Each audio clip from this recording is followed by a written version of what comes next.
Greetings everyone, I hope you're all doing well. Let's get into this Bel-Air review. So I wanted to come back and talk about the show some more because I'm still really enjoying this show.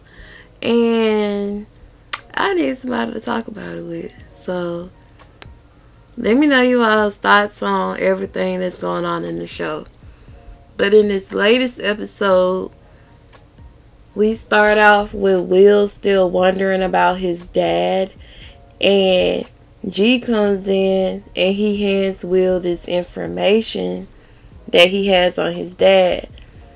And later on, Will takes it to Uncle Phil and he decides that he doesn't want to. And he decides that he doesn't want to read the information anymore because Uncle Phil has been more of a father than Lou. And Uncle Phil just accepts that as his answer and basically doesn't even give him the option of being like, well, Will, if you want to know what's in there, I'll be there for you 100%. It wasn't none of that. Like, whatever Luden did, they still got us waiting. So the Banks are going to church and Carlton is doing a solo. And when he did the solo, he sounded really good, but he started getting anxiety and stage fright. But we find out that he hasn't been doing cocaine anymore. He flushed it down the toilet. His attitude has gotten better, and it's nice to see Carlton and Will in a better place.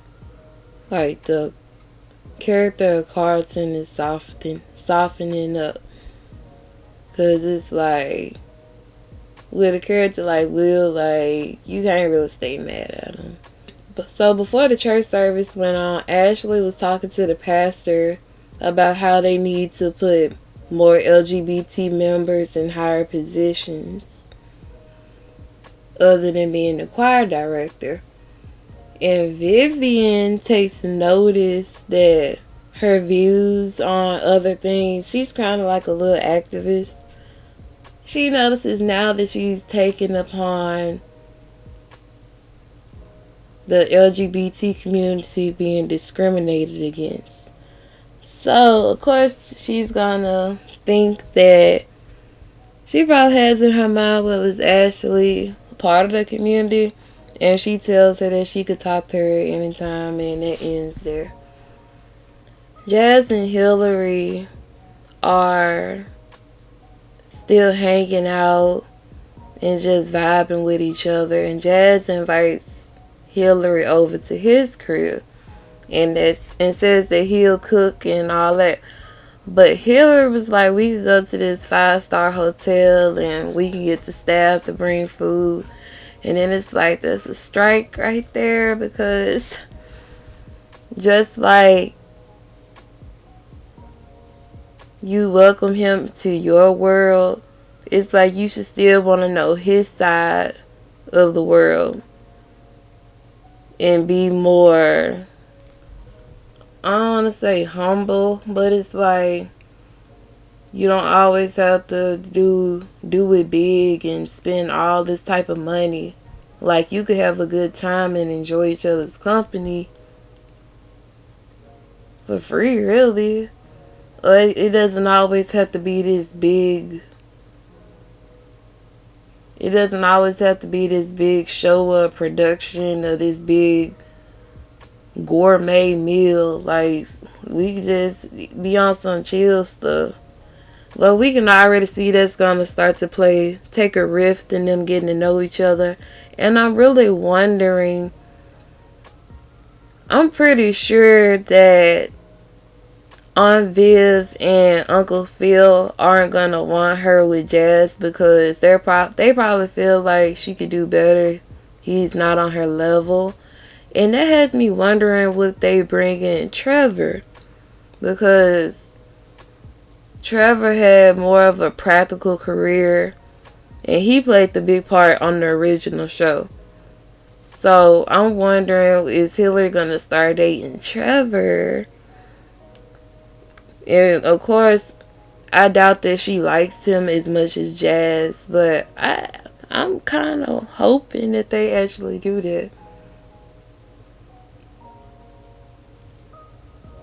The best part out of this episode was this scene where Jeffrey and Uncle Phil were discussing Will's dad and Will getting to know his father and knowing the truth.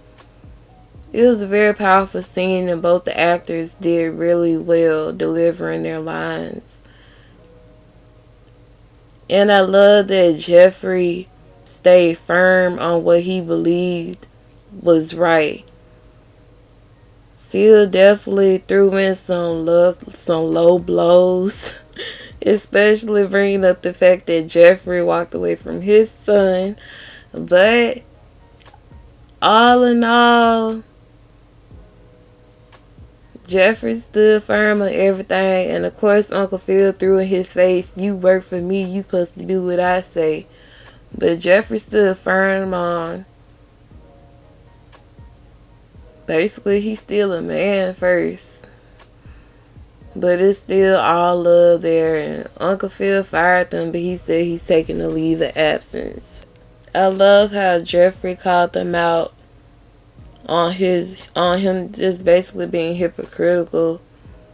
And he even pointed out how his opponent, Fred, is actually a good guy. Which I guess makes it not so bad that Uncle Phil dropped out of the race later. Going back to Jazz and Hillary real quick, I'm going to be honest with y'all. I enjoy seeing them more than I do Will and Lisa. To be honest, Will and Lisa might be my least favorite on the show. And they're cool nonetheless. But it's just, I wish it was just more there. Like, I found myself wanting to see Jazz and Hillary more, and Aunt Viv and Uncle Phil. And shoot, I wouldn't mind Michael Ealer coming back for a minute. I'd rather see that more than Lisa and Will. Like, I don't know if they're just lacking chemistry, but I feel a little more something. Maybe they shouldn't have put them together so soon. I don't know. Because even so, it came out in the episode that it was going to get exposed that Will isn't Bel-Air because he pulled out a gun and Uncle Phil pulled strings to get him out of jail. And it's like Lisa was so mad at Will. But when I was watching this scene, I was like, you was not really mad at that boy. I was like, I guess they just had to give her something to do. And it's like every time this girl was finna walk out, he'll pull her arm back, or he'll be like, Lisa, wait, and she'll wait, or she'll stay. Like, it wasn't no hesitancy. Like, girl, you was not really mad about him lying about why he was really there. And all in all, he said that he wanted to be loyal to Uncle Phil. So it's like, what is you really mad about? Like, they just have to give her something to do, I guess. Cause a little conflict in the relationship real quick. But Viv is one of my favorites still. In this episode, she's battling whether she's going to take this scholarship or not. And she was real to them about, all in all, she just let fear and excuses get in the way. And she blamed it on being a mother and putting her life aside for Phil because he got into the political field. But all in all, she put her life and her goals and aspirations on the back burner for everybody else. But you could tell she was scared, so she used it all as an excuse. It was nice seeing Will's original mom and the original second Aunt. That was really nice and nostalgic to see. It was a really dope scene. And I love how Aunt Viv tried to pull out of the scholarship, but They told her that she still had 24 hours to decide. And with the scholarship, she would be going, I guess, traveling for a year, dealing with her art. And I didn't notice that one of the art pieces that she did was the original Uncle Phil, rest in peace. But later on, Will and Carlton go tell Uncle Phil that Fred gonna tell why Will is really in Bel-Air, what really caused him to go out there. And Uncle Phil dropped out of the race. So I guess what Jeffrey told him really got into his membrane. And it's nice to see him putting his family first. And he told Vivian to go for the scholarship, which I love because she should have his full support. Because you shouldn't want to hold anybody's dreams or aspirations back. And she can't say that he held her back now. The previous episodes was good as well. And we're still building up to see what's gonna come of the Will and his dad storyline. How do you guys feel about the show so far? How do you guys feel about this episode so far? And I really think it would be dope if Will Smith actually came back and played the Will in the show's father. I think that would really be dope. But how do you guys feel about Will and Lisa? How do you guys feel about Jazz and Hillary? What do you guys feel about Ashley's storyline? How do y'all feel about everything? Like, let's talk about it below. Please like, comment, and subscribe, and thank you for watching.